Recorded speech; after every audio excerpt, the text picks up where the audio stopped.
thinking about the state of not knowing something. I guess this is triggered by some stuff I've been thinking about in relation to agnosticism. And yeah, just about agnosticism. I guess it's coming out of some of the stuff that Professor Anton was talking about, but also some concerns that I've had about agnosticism, and specifically about not knowing. Because not knowing something is not directly to do with religiosity or spirituality, I don't think, or at least up to this point I've kind of known that it's nothing to do with that. But at the same time, I've always associated not knowing and admitting not knowing with the opposite of religiosity, with empiricism or skepticism or something. I'm not sure that's the case, because not knowing features right across the religious spectrum, it seems to me. You know, if you're, if you're part of the scientific, empirical, skeptical tradition, if that's your means of discovering truth, then not knowing is, absolutely part of the scientific method. And in fact, if you're part of that method and if you're part of that tradition, you might not even use a term like knowing or knowledge, because knowledge in the classical formulation is justified true belief, and things like belief don't even figure within that tradition. You wouldn't say, I believe this or that. You would possibly say, I accept that. Nobody in their right mind really says, well, actually they do, but most scientists don't say, I believe the theory of evolution. It's not, the syntax, the sentence construction is all wrong. You would say, I accept it. Almost as if you've been handed something, and you're holding it in your hand like a gift. You accept it. It's not crammed into your heart or crammed into your brain like a belief is. That's kind of that you're submitting to in a really unavoidable way. It's not like that. It's something, as I say, you're holding in your hand. It's something you accept. And so if you're in that kind of empirical scientific tradition, even if you did know something, you wouldn't say that you have knowledge of it, or believe it.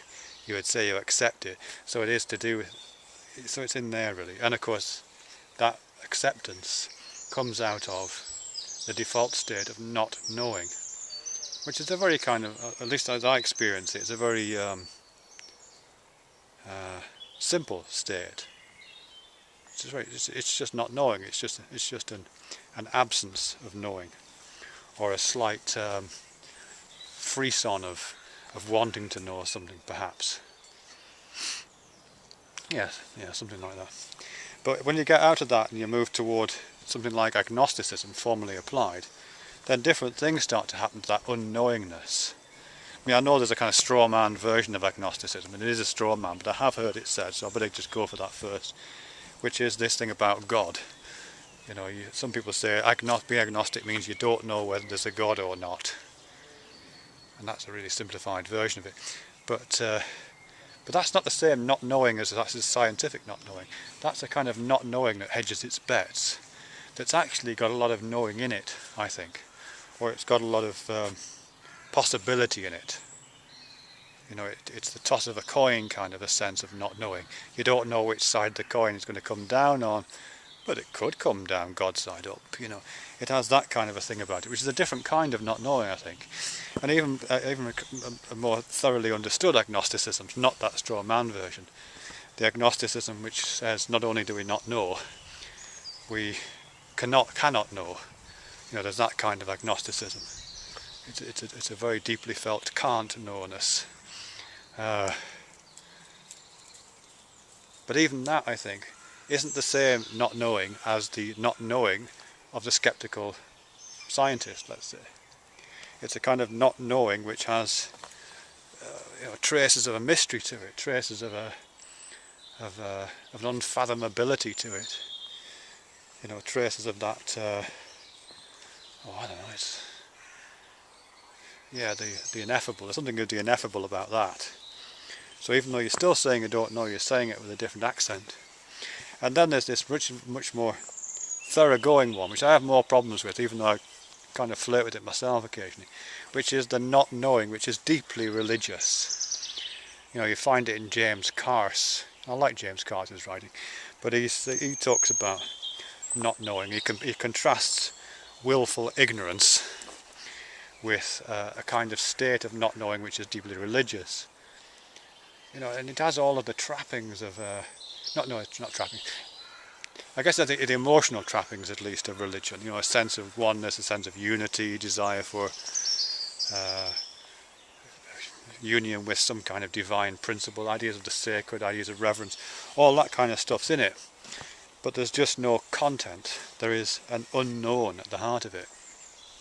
And you find it more formally approached in things like the tradition of the via negativa, the way of nothingness, negative way, or the cloud of unknowing, which I think is about 14th century, some theological text, which is about, you know, deifying the unknown.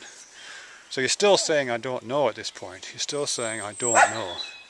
But at that point, the unknowing has become deified. It's become the mystery. It's become the grand void. It's become the space in which the universe appears. It's become the source. It's become the one. You know, it has all those kind of trappings. So it's unknown, but it's a known unknown, if you like, or it's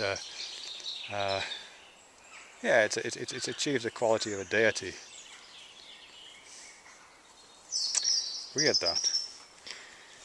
Yeah, I suppose all I'm saying is that this, and I have got a lot of problems with it, this idea of not knowing something isn't the property of atheists and and simple agnostics and empirical scientists.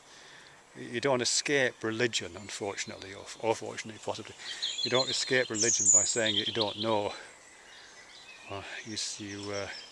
Religion is something else, which can capture anything by the sounds of it. It can even capture the very state of not knowing, which is a bit weird. These trees, look. I'm in this forest again, in this little park. The alignment, the layout of these trees, it's just fabulous.